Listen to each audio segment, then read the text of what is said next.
يقول فضيلة الشيخ وفقكم الله، بعض الناس يختم اسمه بالسلفي أو الأثري، فهل هذا من تزكية النفس أو هو موافق للشرع؟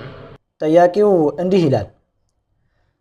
ፈዲለተ ሼኽ አንዳንድ ሰዎች ሰለፊ ወይም አሰሪ በሚል ቅጽል ስም መጠራትን ይመርጣሉ። ይህ ነገር ነፍስን ማወደስ ነውን ወይስ ከሸሪዓው ጋር የሚጋጠም ነው? المطلوب أن الإنسان يتبع الحق، المطلوب أن الإنسان يبحث عن الحق ويطلب الحق ويعمل به. አስፈላጊ የሆነው ነገር የሰው ልጅ ሐቅን መከተልና መፈለግ ነው። ሐቅን መፈለግና በሱም መስራት ነው ያለበት። أما أنه تسمى بأنه سلفي أو أثري أو ما أشبه ذلك فلا داعي لهذا، الله يعلم سبحانه وتعالى. ሰለፊ ወይም አሰሪ ወይም ይህን በመሳሰሉ ስሞች መጠራቱ ምንም ወደዚህ የሚጋብዝና የሚገፋ ነገር የለም። ጉዳዩን አላህ Subhanahu Wa Ta'ala ያውቀዋልና። قل أتعلمون الله بدينكم والله يعلم ما في السماوات وما في الأرض والله بكل شيء عليم. አላህ በሰማያት ውስጥ ያለውንና በምድር ውስጥ ያለውን ሁሉ የሚያውቅ ሲሆን አላህን በሃይማኖታችሁ ታስታውቁታላችሁን በላቸው። አላህም በነገር ሁሉ አዋቂ ነው። فالتسمي سلفي أثري أو ما أشبه ذلك هذا لا أصل له. ሰለፊ አሰሪ እና በመሳሰሉት ስሞች መጠራት መሰረት የሌለው ነገር ነው።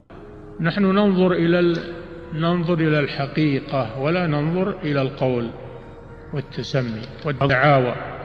እኛ የምናየውና የምንመለከተው ወደ እውነታው እንጂ ወደ መጠሪያው ስያሜ ወይም ደግሞ ስሙ አይደለም። قد يقول إنه سلفي أثري وما هو أثري. ሰለፊ ነኝ ይላል፣ ሰለፊ ግን አይደለም። አሰሪ ነኝ ይላል፣ አሰሪ ግን አይደለም።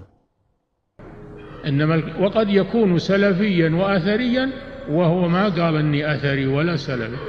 ሰለፊና አሰሪ ሊሆን ይችላል፣ ነገር ግን እኔ ሰለፊ ነኝ ወይም እኔ አሰሪ ነኝ አላለም።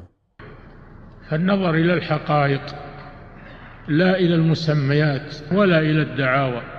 ወደ እውነታውና ወደሚሰራው ስራ እንጂ በስያሜው መታየት የለበትም ወይም ወደሚሞግትበት ነገር አይደለም የምንመለከተው። وعلى المسلم أنه يلزم الأدب مع الله سبحانه وتعالى. ከአንድ ሙስሊም ሰው የሚጠበቀውና የሚያስፈልገው ከአላህ Subhanahu Wa Ta'ala ጋር ያለውን አደብና ስነ ስርዓት ማስተካከል ነው። لما قالت الأعراب آمنا أنكر الله عليهم، قالت الأعراب آمنا قل لم تؤمنوا ولكن قولوا أسلمنا. የአረብ ዘላኖች